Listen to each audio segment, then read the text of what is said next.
Hey, what's up everybody? Welcome back to another Obsessed Auto Reviews. My name is Gary. Thanks for tuning in. All of you that have subbed since the last video, thank you for joining us. And those of you that have already been here for a while, welcome back. Today we're looking at the 2020 Acura MDX. It is, according to Acura, the best-selling three-row SUV of all time, according to them. And I do see quite a bit of soccer moms on the road with it, so I think it's true. Now, Acura just announced the 2022, the fourth generation Acura MDX, and it looked beautiful inside and out. And this is the last year for the third generation that you can get, the 2020. We're specifically looking at the ASpec 2020. Now, we're gonna take a look at why it's been the best-selling MDX, or the best-selling three-row luxury crossover of all time, and see if you don't like the new one. I don't know why you wouldn't. Is this still a viable option for you? Does it do everything the new one does? Stay tuned. Thanks for joining. And if you like this type of content, make sure you like and sub. Let's get started. Thank you to Silver Hill Acura for letting us borrow this vehicle. Without them, this video wouldn't have been possible. If you're interested in this MDX or anything else on their lot, link is in the description below. All right, everybody, we are gonna start with the engine bay. Underneath the hood of the MDX, all you had was one engine option, and that was the good old, faithful, and reliable 3.5 liter V6 naturally aspirated engine. Apparently this engine is going to continue on in the fourth generation MDX as well, but in this iteration it made 290 horsepower and 267 pound-feet of torque. It was mated to a 9-speed automatic transmission, which is a little laggy. I'm not going to lie, you're going to see that in the test drive soon. And all of that power went down through a super handling all-wheel drive system. It is one of the best in the industries, in my opinion. It's a very well-made, well done all-wheel drive system. Now, fuel economy, I'll post those numbers for you right above in the video right now.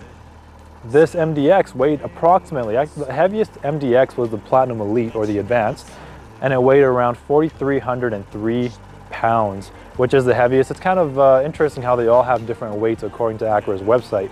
0 to 60 time, in case you were curious, in this three-row family hauler was around 6.3 seconds, and you had a max tow capacity for this was about 5,000 pounds. So you can tow a little bit, obviously not that much. All right, everybody, we are going to start off with the front end of this beautiful MDX. This is the gray paint job. I think they call it Apex Gray. Don't at me if I get it wrong. It is beautiful. I like it. And with the ASpec trim, it looks really nice. So, starting off with these headlights, you have the standard jewel eye LED headlights. They are Acura, recognizable. It's one of their brand identities. Anytime you see little pods like this, you know it's very Acura. You have full LED headlights, daytime running light, low beams, high beams, and turn signals. And if you move on to the lower portion of the grille, you have the fake vent, a little cutout for the horn. You have your fog lights, LED as well, on upper trims. And then you would have a little airway there to let the air flow through. Moving on to the center, you have an active grille towards the bottom. You have Acura's Diamond Pentagon grille, where they implemented that in 2016, I believe, when they refreshed it away from that beak that they had before. Of course, you have the gigantic Acura logo.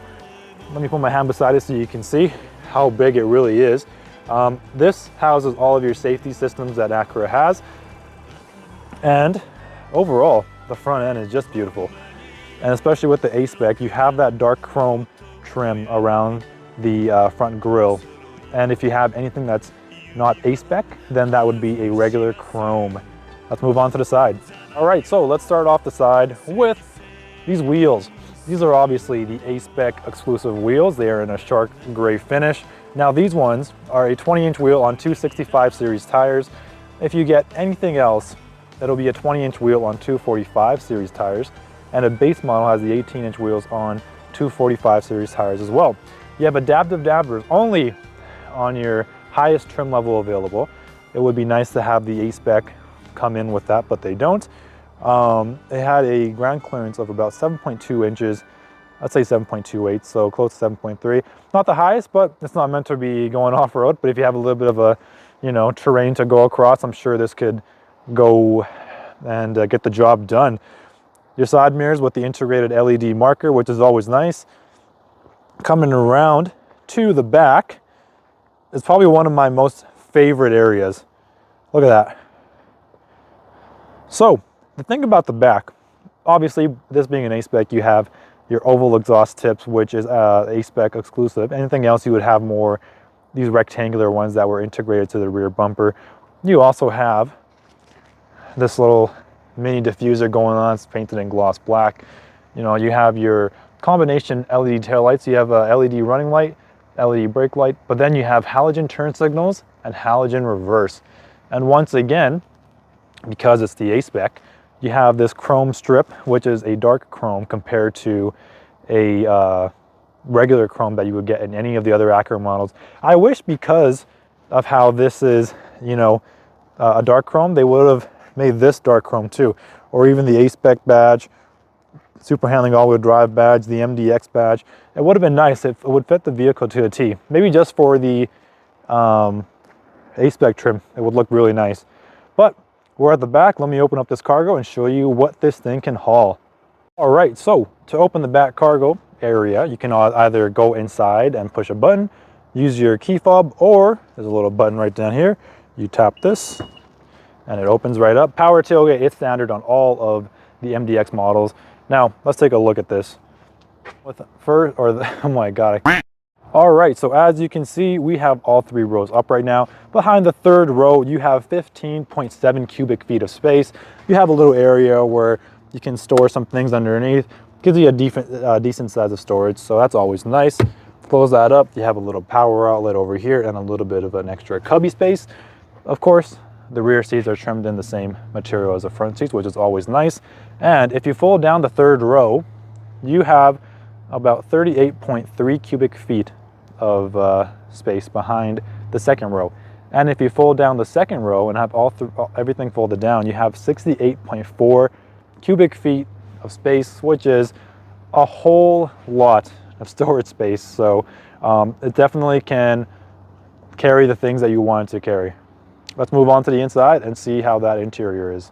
Time to look at the interior of the MDX. Let's go inside and see why this sold so many units. You have a little button right here for a lock and unlock. Let's jump in. So let's take a look at this door panel. Because this is the A-Spec, you have really nice Alcantara suede material here. You have some authentic stitching. You have some silver trim, silver door handle, a couple memory seat buttons. You have your leather padded door panel area. And it looks like this is fake stitching, but it might be real actually. This can get in zone. 6.5 hours later. Anyways, you have your power switches right here.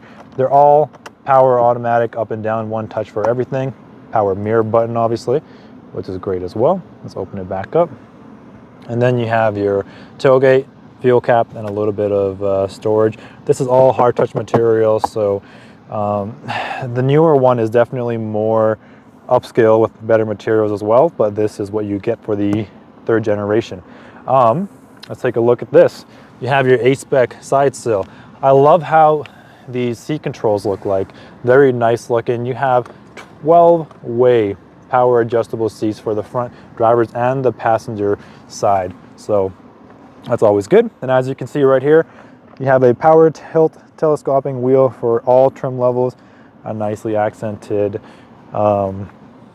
switch gear. Let me get in. Now that we're inside, let me move this down a little bit so it's in the video. So now you have acoustic glass on all MDXs. That's standard, right? Let's take a look at this wheel. It's a very nice wheel. It's perforated leather for where you would grab it, and you have nice leather up top. Authentic stitching with this crisscross kind of pattern. A-Spec badge because this is A-Spec. Heated steering wheel button, your media controls, your cruise control options, some safety departure warnings, and this is what you would use to switch through that screen, which is a little TFT display and analog gauges. Some people like this, some people don't. Personal preference, obviously. I prefer more digital gauges, and that's what you would get in the new MDX, so it's always neat to look forward at. And if you are scrolling this wheel, you can always switch between a few different settings. It'll show you your range, your fuel economy, how you're doing, a blank screen, I guess, which is more minimal than the current minimal screen, and your tire pressures, your oil life, and kind of where you are. So I like keeping it on dynamic mode so I can see where I'm going. Anyways, to the lower left here, you have more of your safety options that you have for the Acura safety systems, your heated windshield button, that same silver trim, and kind of like a carbon fiber-ish trim over here. It goes along the side as well. It is glossy, but it's not that bad though. It looks nice enough. You have your engine start-stop button. One of my favorite things, the volume knob, and this thing. so let's be real then. Everybody that had the first generation TLX, the previous generation RDX, this generation of the MDX and the ILX, majority of people do not like this infotainment setup. I personally don't either. I love the new one way more. It's way more simple to use. This is more difficult. And the reason I say that is one thing I really don't like is the HVAC controls. I like having knobs, and you know I gotta say it, hashtag save the knobs. I'm not really a fan of this. It's cool, it works, it is what it is. I mean, especially having your heated seat buttons and the infotainment, that's not what I look forward to, but you know, it's what you get. So at least on the bright side, it is fairly responsive compared to other units, so it doesn't lag. You can touch and it moves around, as you can see. There's proof right there, so that's a good thing. But then this was the whole like confusing thing. This is the first time I got into the MDX, and I haven't used this system in a while. So I had my Android Auto going on, and I had to, you know, scroll everything and use this. It takes a learning curve, but obviously, you know, you can use it, you can learn it. But I personally I was not a big fan, especially with old map designs. Just the older way of just using everything too.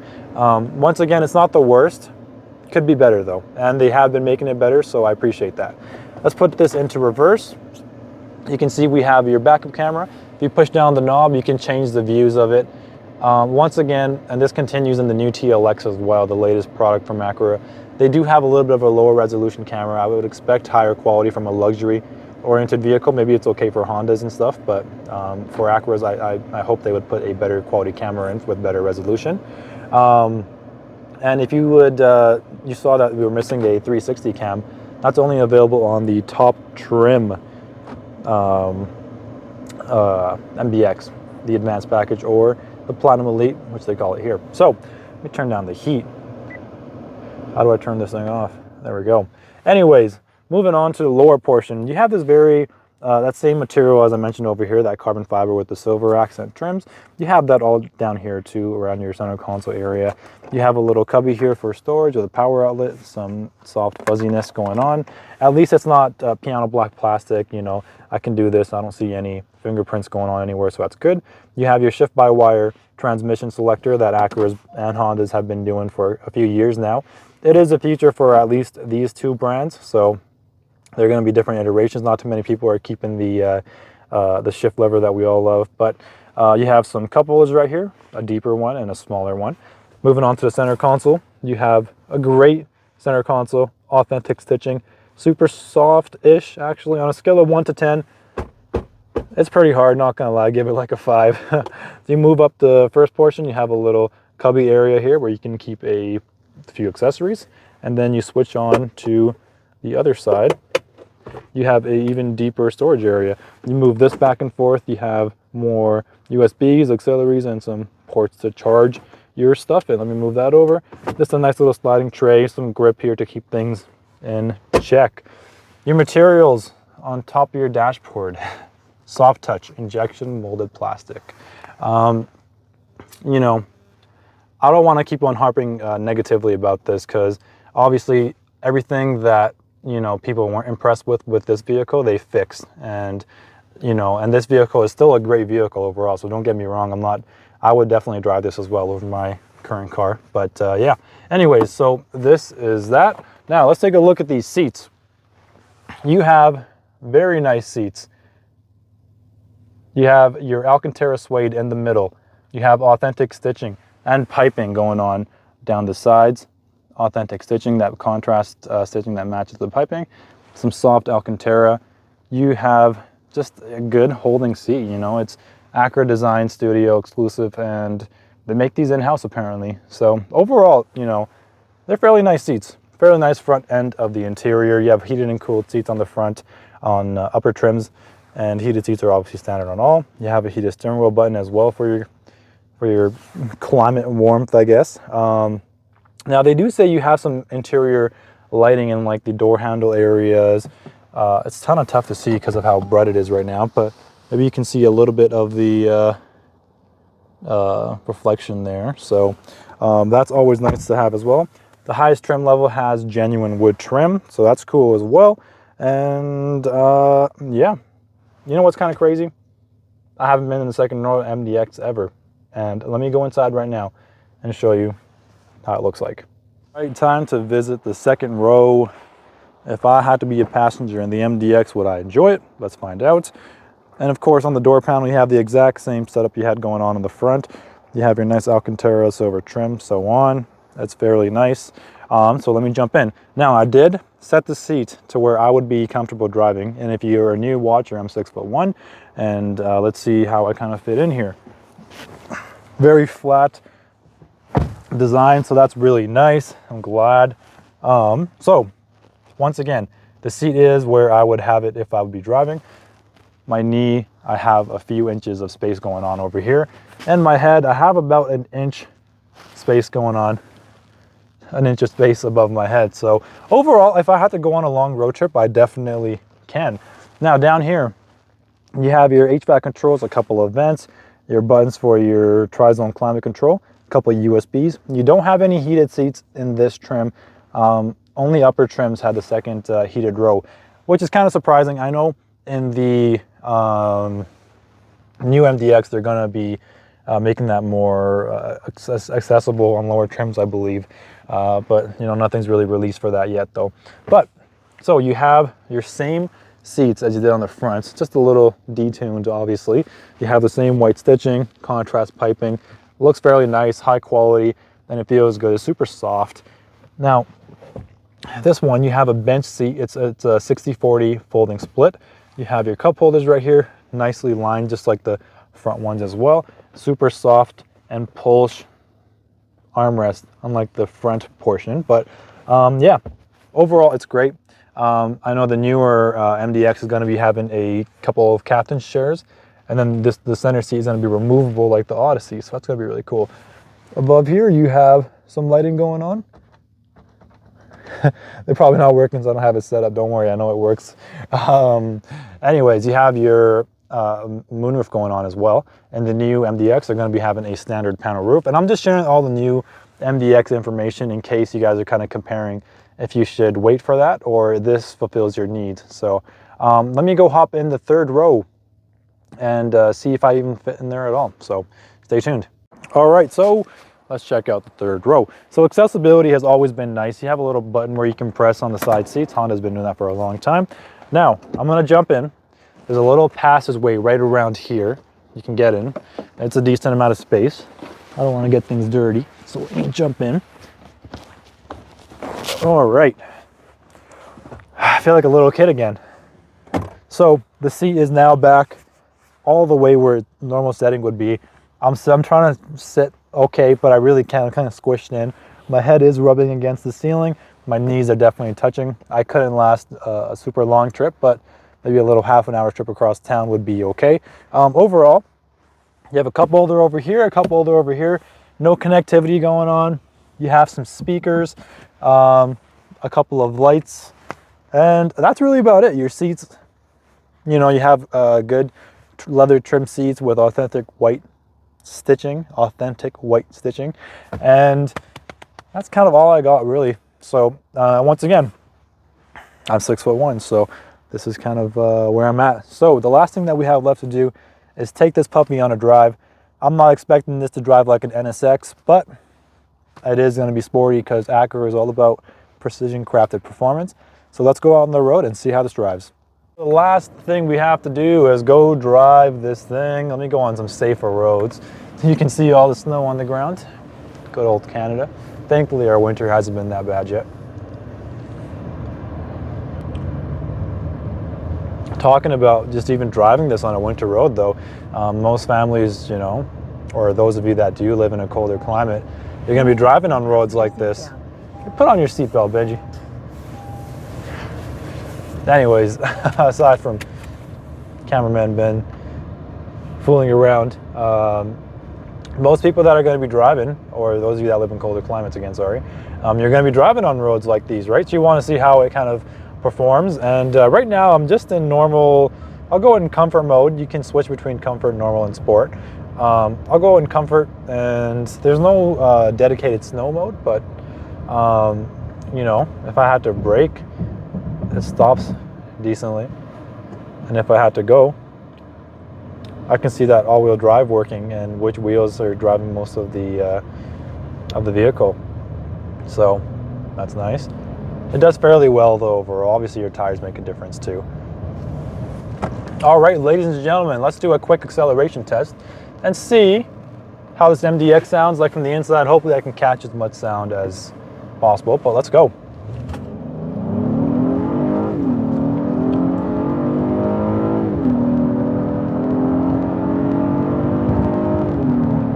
Wow. So obviously I have the car in sport mode right now. It sounds so nice. The Honda V6s have always sounded nice. Not gonna lie, this V6 sounds good even in the Odyssey when you're revving it. That's a minivan. So yeah, it definitely pushes you a little bit back. And you know, that's a compliment for this thing, especially being a 3-row crossover. Technically it's a mid-size, not a full size, but I'm glad that they have the V6 in here, and I'm glad that they're going to put the V6 as the base engine in the next generation of the MDX. It drives very nice. I go over bumps. I don't really feel anything. The only kind of, you know, nitpick I would have for this vehicle would be the transmission. It is a little slow shifting. I'll try to get some footage of you know, how slow kind of it responds to the paddles and all that we have on the steering wheel. But overall though, aside from that, you have a fairly straightforward vehicle. It's simple. It's not too, you know, complicated, and it's not designed in a way to give you headaches. It's super easygoing.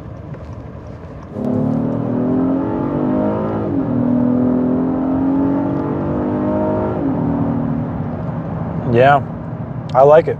I really do. Really fun to drive. And if this is on your list of vehicles, I would definitely go check it out. If maybe, you know, and you could be the person that maybe doesn't like the 4th generation design.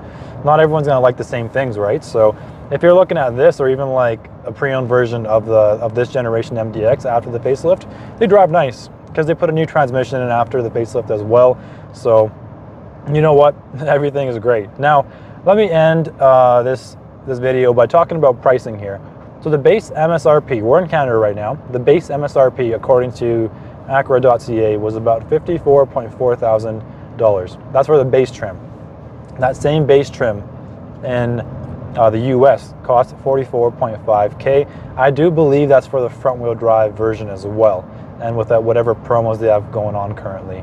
Now the highest trim level in Canada is $66,000, and you know what? I can't talk right now. $66,500 in Canada for the highest trim available. That's obviously not including any accessories or anything like that. And that same advanced or platinum elite trim in the States would cost you about $60,200. So is it pricey? Well, it's a luxury vehicle, right? And if you want nice things, you have to pay to play, as my man Flossie Carter would say. So it is going to cost you money, but you get more value for that money. Now, this thing competes against things like the Mercedes-Benz GLE, the X5, the Audi Q7, but also at the same time, those 3 SUVs cost way more money. They cost quite a bit more, and it's going to have more maintenance costs along with insurance costs and et cetera, a lot of things people don't usually look at, but at the same time you do get obviously higher quality vehicles. So, and then you also have your Japanese competitors like the Infiniti QX60, the Lexus RX, even though it's kind of smaller, but they do have that 3rd row one. And they have a brand new Genesis GV80, which looks like a Bentley Bentayga on a budget. It looks really nice inside and out. I love that SUV, can't wait to drive it. You have the Volvo XC90, the Cadillac XT6, and we'll throw in the Buick Enclave too. So every kind of segment in the vehicle market is packed with a lot of competition, and as it should be. More competition means better product for us as a consumer, because people are competing for our attention and our money. So overall, I really enjoy driving this thing. It looks beautiful. That's one thing about Acura vehicles. I think they've always designed them very nice exterior wise, and now they're finally catching up on the interior as well in terms of quality and refinement, and the new MDX is a prime example of that. But this 2020 MDX 3rd gen post facelift is still a solid vehicle to drive around. It has most of the luxury features you would find for its price, and if you want anything more, you usually have to pay a little bit more, and you can get solid deals. And you can get solid deals on the ones that are pre-owned with a few thousand kilometers on it, 10, 20,000. So yeah, anyways, I hope you guys enjoyed this review. Have a good whatever you're doing. We'll catch you next time. Peace. バカみたい子供なのね夢を